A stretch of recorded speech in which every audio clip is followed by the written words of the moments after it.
Hayyee akkam jirtu daawwattoota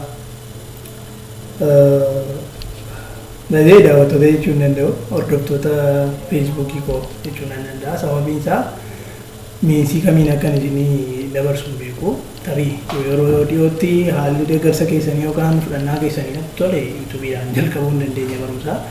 Ammaaf garuu wanta muraasa tiyaatira irratti yookaan ogummaa tiyaatiraa kana nama baay'eetu maqaadhaa.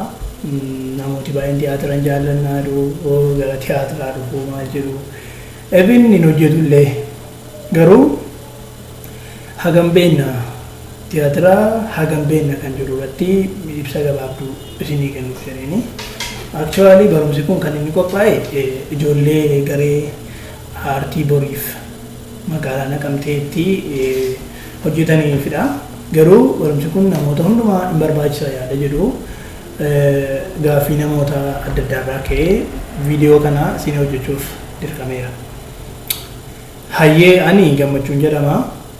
Yuunivarsiitii Wallaggaatti barsiisaa tiyaatiraadha. Yuunivarsiitii Finfinneetti immoo akkasuma digirii lammaffaa koo tiyaatiraan barachaa jira.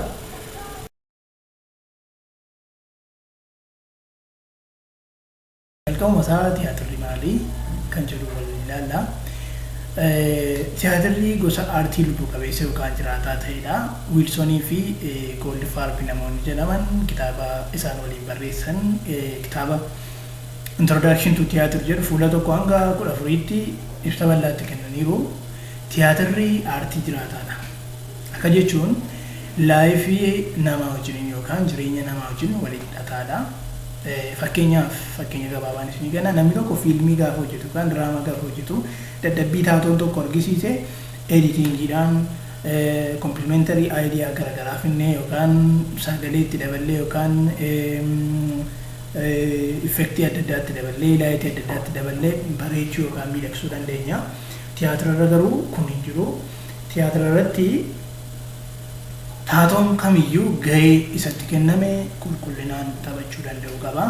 Kanaaf aartii jiraataa yookaan liivili aartii kan jennu kan jireenya hawaasaa wajjin walitti qabatee jiraatu ta'uusaa ibsaniiru. Atis yookaan namni dhaggeeffachaa jiru tokko barataa tiyaatiraa ta'uu dandeessaa, nama waa'ee tiyaatiraa beekuu barbaadu ta'uu dandeessaa. Akka nama waa'ee tiyaatiraa beekuu barbaadu tokkotti tiyaatirri gosoota aartii biroo caalmaatti qaamaaf qalbii keetti dhiyoo akka ta'e beekuun gaariidha.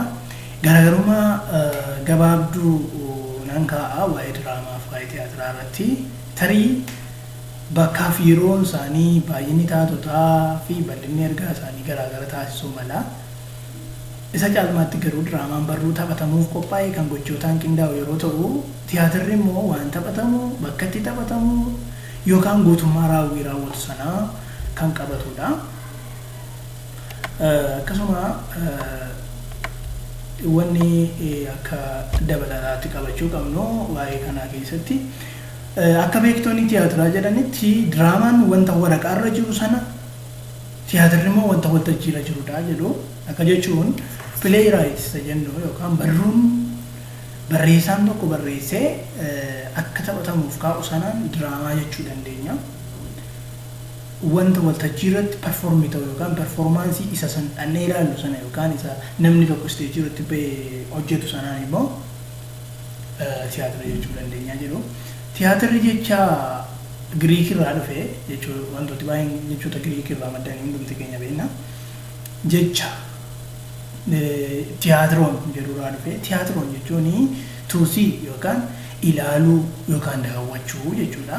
Diraamaan immoo tuuluu yookaan hojjechuu yookaan raawwachuu jechuudha. Kanaaf asumarraan garaagarummaa isaanii beekaa deemuun gaariidha. Tiyaatirrii fi tiyaatirii jedhamee kan barreeffamu tekstiin isaa garaagarummaa qabaa kan jiru gaaffii naa dhufee ture garaagarummaa qabu. Inni suni British aksentii fi Amerikaan aksentii ta'udha. Isa kana bal'inaan nootii irraa dubbifachuu dandeessu. Garaagarummaan kun inni uumame bara 1830 Nohi Webster nama jedhamu hayyuu galmee jechuudha yookaan dikshinaariiti. Isatu jechoota biyyoota adda addaa funaanudhaan moggaasa Ameerikaa kennee fi fakkeenyaaf kalar isa jedhu kolor sadhamii barreeffamu seentire isa immoo seenter jedhee tiyaatire isa immoo tiyaatir jedhee jechoota kanaa haala kanaan jijjiiree jechuudha. Kabiraanii tiyaatirri akkamitti jalqabe kan jedhu sochiin aartii gaafa dhalli namaa lafarra jiraachuu eegaledha kan inni eegale yookaan namootuma faana jiraachuu jalqabe. Garuu bifa saayinsaa ta'e qoratamee caasaa dhaabbataa hin qabaanne ture gara jalqabaarra jechuudha. Yaadiddeessaa fi yookaan tiyoorootisti kan jennu walaleessaa biyya Giriikii kan ta'e Aristootil bara 384 hanga 322 bifa Kiristoos yookaan dhaloota Kiristoosiin dura sochiiwwan walaloo isaatii bu'uura diraamaa akka isaan ta'anii tolcheetu himaa ture yookaan namoonni walaloo isaa dhageeffachuu gaafa dhufan raawwiin achitti ta'u raawwii ka'umsa yookaan bu'uura tiyaatiraa ta'e jechuudha. Hayyuun kun bara jiraatetti walaleessaa beekamaa fi nama tiyooriiwwan yookaan yaadiddama adda addaa maddisiisaa turedha. Aristootiliin saayinsii adda addaa keessatti beektu kana bal'inaan haasa'uun barbaachisu. Akkaataa dhiyaannaa walaloo amalawwan walaloo miira namaa waliin qabu qorachuudhaan yookaan riileeshinii walaloo fi miirri namaa qabu qorachuudhaan miira hawwataa fi daawwataa walitti dhuun yookaan hawwataa fi raawwataa fi daawwataa walitti dhuun jechuun nama performii godhu yookaan nama walaloo sana dubbisuu fi nama taa'ee dhaggeeffatu miira ittiin walitti dhuun uumuudhaan diraamaadhaaf nama bu'uura buusedha. Diraamaan akkeessaa gochoota dhala namaati. Akkeessaa gochoota dhala namaa. Wantuma dhalli namaa gochaa oolu goona malee wanti haaraan nuyi diraamaa keessatti hin jiru. Hubachaa deemuun gaariidha.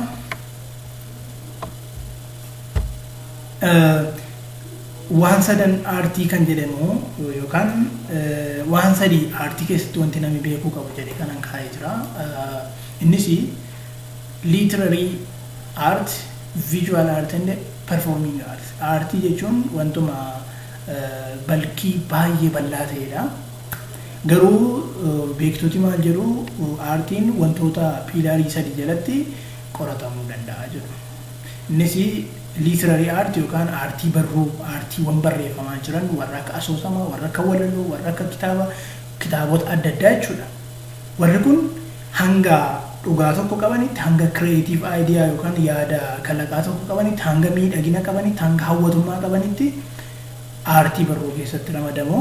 Kabiraan immoo visual art warra jennu aartii argii jedhanii kee aartii argii jechuun wanta ijaan argamu warroota akka halluu dibuu, bobboca, suuraalee adda addaa kaasuu, suuraa kaameraadhaan haa ta'u, suuraa harkaan kaafamu haa ta'u, bobboca haa ta'u, dibaa halluu haa ta'u isa kanadha jechuudha.